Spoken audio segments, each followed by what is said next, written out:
Here we are again for another episode of Games I Should Have Never Bought, but this is the Hockey Edition!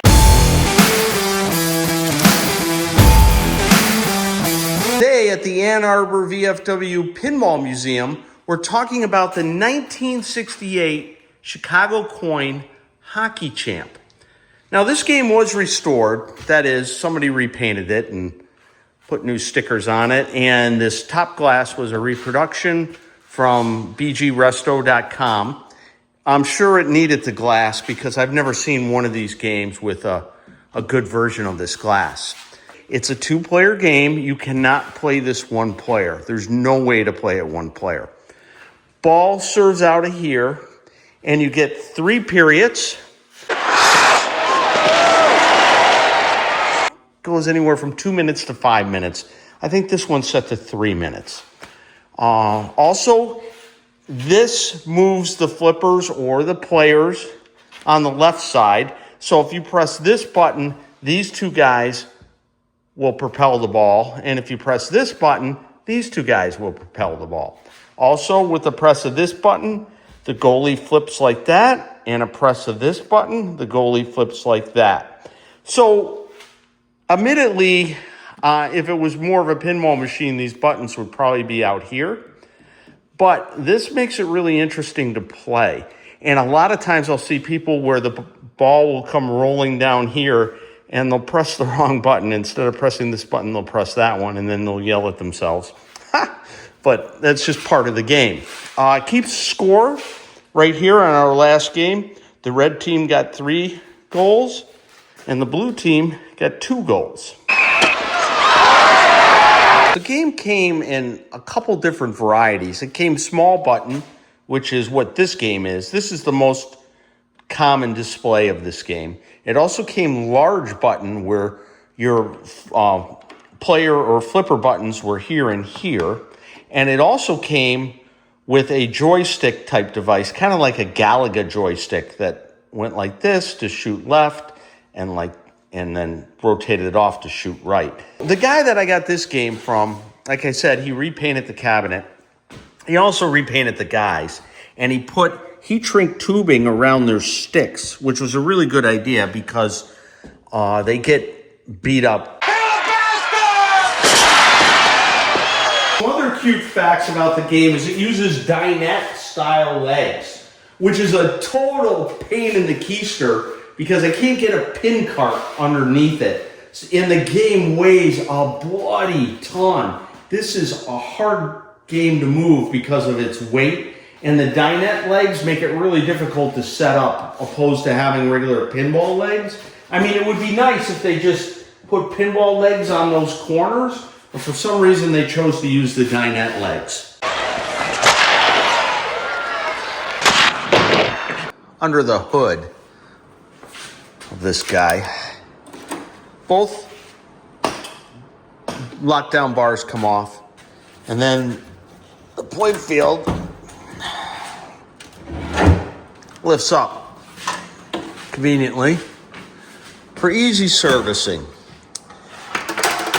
There goes some balls, you can hear that. Got a bottom panel here, a couple steppers to keep track of scores for each of the players.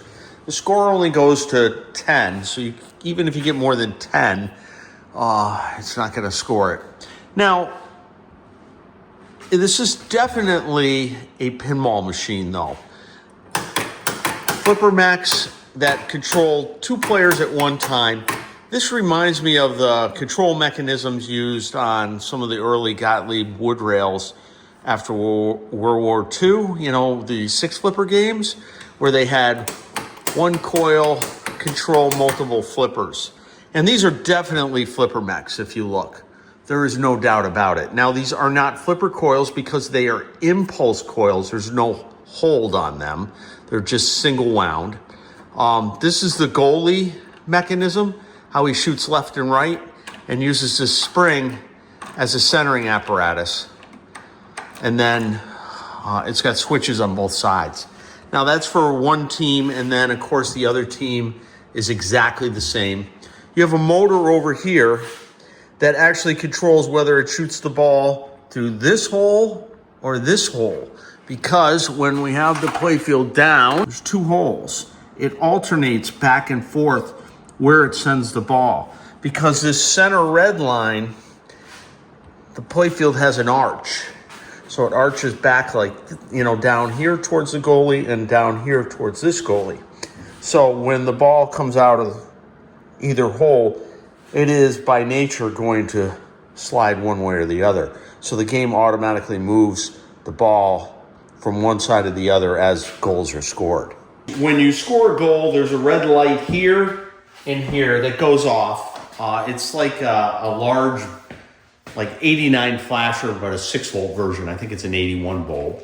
Also, when you get to the third period, at the end of the period, just before the game ends, a buzzer goes off to let you know that the game is about to end. So I thought I should throw that out. Now we're going to try and actually play a game. Now you may argue that this is not really a pinball machine, this hockey game, but let's look at the head-to-head joust that we have here at the Ann Arbor VFW Pinball Museum. Is this really significantly different? I mean, yeah, it's got slingshots and drop targets and spinners, but in reality, it's the same deal where you have a red line down the middle with the playfield arching that way and this way. And the players are basically trying to shoot the ball into the other player's side. Likewise, we've got the Alvin G soccer ball, and it's the same sort of deal. Again, you've got a red line in the center with the playfields arching in each direction, and you're trying to basically score goals against the other team.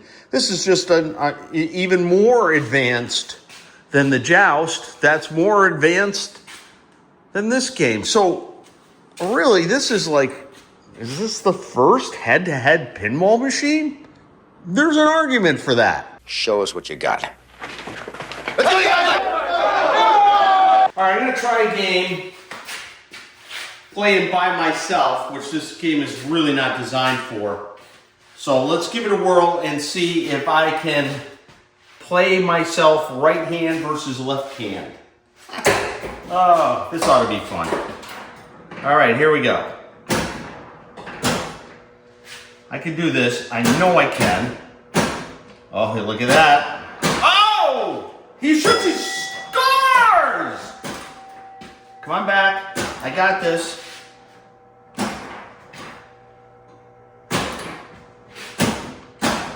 Oh, man, that was a good shot. Ooh, I saved it. Did you see that? From behind the net! From behind the net! I'm good at this game. By myself, I might add. I don't really recommend playing it like this, but it is interesting to play it like this. It certainly is. I am doing so well. See, now I heard the stepper step up. We're in the, oops, I let it go. We're in period 2. And obviously, every time you score, you get the bell.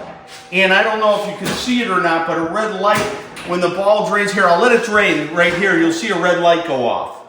See the flasher go off, which is a nice touch, and you'll see it over here now. So it's a cute effect. But yeah, this is definitely what I would consider a pinball machine, a head-to-head pinball machine. It really is. Oh God, I hit the wrong button. What in hell? Who plays hockey by themselves, though? Not very many people are going to do this, but it's actually kind of challenging. Here we go, the buzzer to signify the end of the game, and then the ball will go down the goal and not score. Once you hear the buzzer, the game is officially over.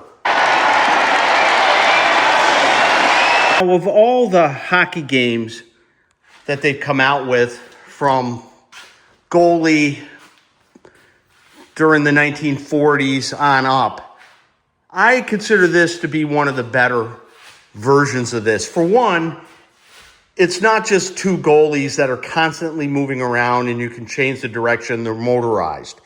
These actually are much more player controllable with the buttons. And in addition, you've got other men, I guess they're for defensive men, but they're still men that can still make shots on the goal.